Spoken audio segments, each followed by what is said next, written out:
Good morning students. Class tenth आपका chapter था मनुष्य और उसके जो 6 क्वेश्चन कंप्लीट हो चुके थे। 7वां क्वेश्चन है व्यक्ति को किस प्रकार का जीवन व्यतीत करना चाहिए। जैसा कि मैंने आपको पहले बताया कि इस कविता का जो मुख्य उद्देश्य है वो यही है कि मनुष्य का जो जीवन है वो ऐसा जीवन हो जिसमें मनुष्यता हो, अर्थात मानवीयता और इंसानियत से भरपूर हो। व्यक्ति को लगना चाहिए कि उसका जीवन सिर्फ उसके लिए नहीं बल्कि परिवार के अन्य सदस्य, समाज के, राष्ट्र के और विश्व के सभी के प्रति, जीव जंतुओं के प्रति तक भी उसका व्यवहार होना चाहिए। कवि के अनुसार व्यक्ति को सदैव परोपकारी होते हुए अपना जीवन व्यतीत करना चाहिए। यहाँ पे जैसा कि आप बता दिया कि जो व्यक्ति दूसरों की हित की बात सोचेगा वो परोपकारी होता है और परोपकारी व्यक्ति का जीवन होना चाहिए। मनुष्य को केवल अपने लिए नहीं अपितु मानव हित के लिए सर्वोपरि मानते हुए अपना जीवन व्यतीत करना चाहिए।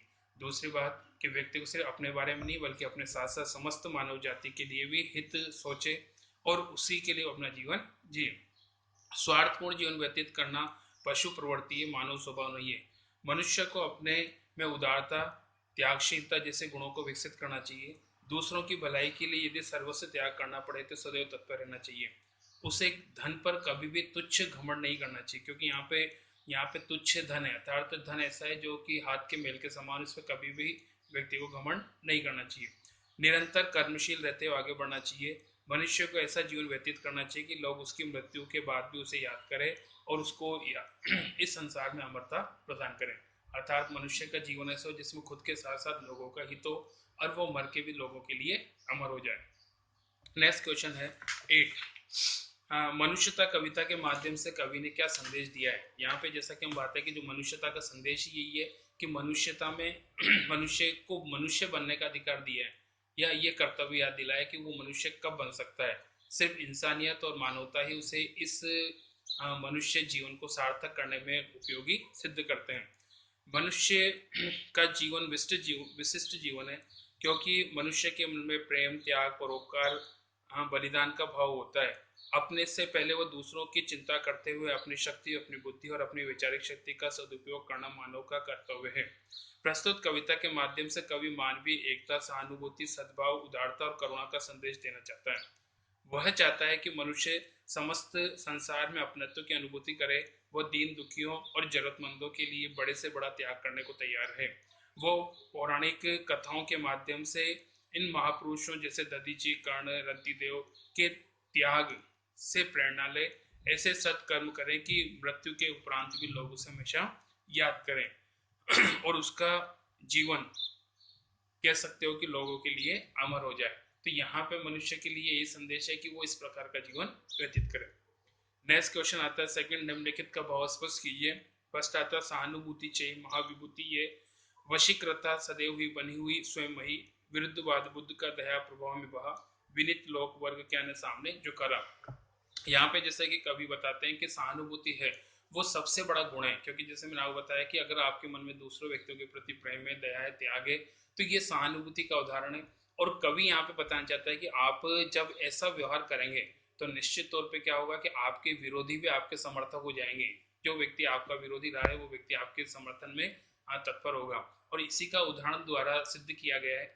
उदाहरण है कि महात्मा बुद्ध के अनुयायी शुरू में उनके विरोधी रहे, क्योंकि महात्मा बुद्ध ने जब तत्कालीन समाज में कुरीतियों को देखा, बुराइयों को देखा, तो उनका घोर विरोध किया। चाहे सामाजिक हो चाहे धार्मिक हो, दोनों का उन्होंने विरोध किया है। और उन दोनों का विरोध करने के बावजूद लोग उनके समर्थक बने। और इन सब का जो कारण है वो कारण ये है कि उन्होंने उनके दया का जो रूप है था, लोगों के प्रति प्रेम और दया का जो संदेश दिया, उससे लोग प्रभावित हुए और उन्होंने उसको स्वीकार किया।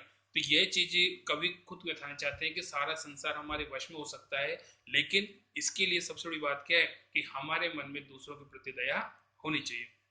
नेक्स्ट आता है सेकंड, रहो न भूल के कभी मदान तुच्छ में सनाथ जान करो आपको करो न गर्व चित में अनाथ कोने या त्रिलोकी नासाते दयालु दीन बंधु के विशाल हाथ है।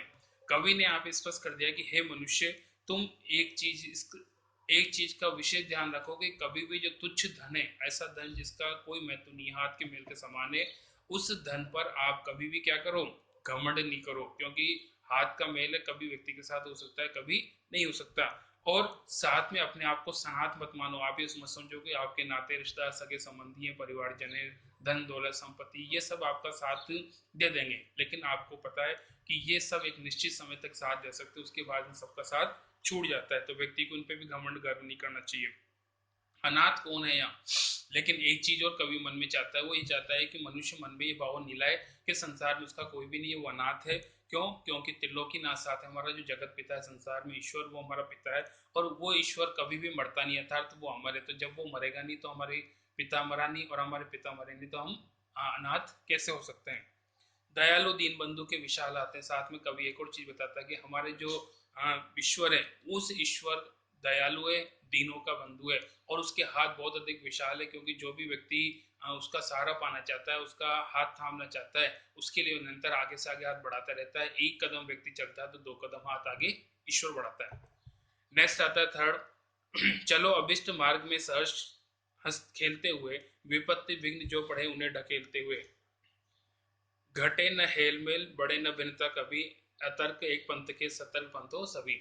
कवि ने यहाँ पे जैसा बताया लास्ट में कि मनुष्य का जो जीवन है वो ऐसा होना चाहिए कि वो अपने इच्छित मार्ग, क्योंकि मैंने आपको पहले बता दिया कि व्यक्ति को इस संसार में ऐसा कार्य करना है कि वो अपना जीवन जीते हुए क्या करे, स्वर्ग में स्थान पाए, क्योंकि यहाँ पे मुक्ति या स्वर्ग में स्थान पाना ही हर व्यक्ति का इच्छित कार्य है। अब उस मार्ग पे कैसे चलेगा व्यक्ति? सहर्ष, खुशी से, हंसते हुए, और रास्ते में जितने विपत्ति विघ्न आते हैं उन सबको ठोकर मारता हुआ व्यक्ति आगे बढ़ेगा। बड़े न घटे न हेलमेल। हाँ, एक चीज का विशेष ध्यान रखना चाहिए कि हमें जो प्रेम है, आपसे प्रेम लगा हुए, वो कभी भी घटना नहीं चाहिए। और बड़े न भिन्नता, हमें आपस में दूरियां नहीं बढ़नी चाहिए, क्योंकि अगर दूरियां बढ़ गई तो निश्चित तौर पर हो सकता है कि वो प्रेम समाप्त हो जाएगा। अतर्क एक पंथ के सतर्क पंथों सभी। यहाँ तर्क से परे जो एकता है या तर्क से परे जो रूप है, उस माध्यम से हमें निरंतर आगे चलना है। यहाँ पे जैसा कि एक चीज पहले बता दी कि हम जाति धर्म भाषा लिंग क्षेत्र प्रांत इन सब के माध्यम से भिन्न है, इस चीज को हम भी मानते हैं, लेकिन सबसे बड़ी बात है कि हम अनेकता में एकता, अर्थात अनेक होने के बावजूद भी हम सब में एकता का एक रूप है। जैसा कि मैंने आपको पहले बताया कि हम रहस्यवाद के रूप में जानते हैं कि परमात्मा का अंश ही सभी मानव जाति में। तो जब सभी मनुष्य एक हैं तो उनमें भिन्नता नहीं हो सकती। मनुष्य अंतरात्मा से एक है, बाहरी रूप से उसमें अनेकता हो सकती है, दूरियां हो सकती है, साथ में कह सकते जाति धर्म भाषा लिंग इन सब के भेदभाव हो सकते हैं, लेकिन सबसे बड़ी बात हमको इस बात को ध्यान रखना है कि हमें इन भेदभावों को भुलाकर एक होकर निरंतर आगे बढ़ना है। ये कंप्लीट हुआ, बाकी नेक्स्ट है।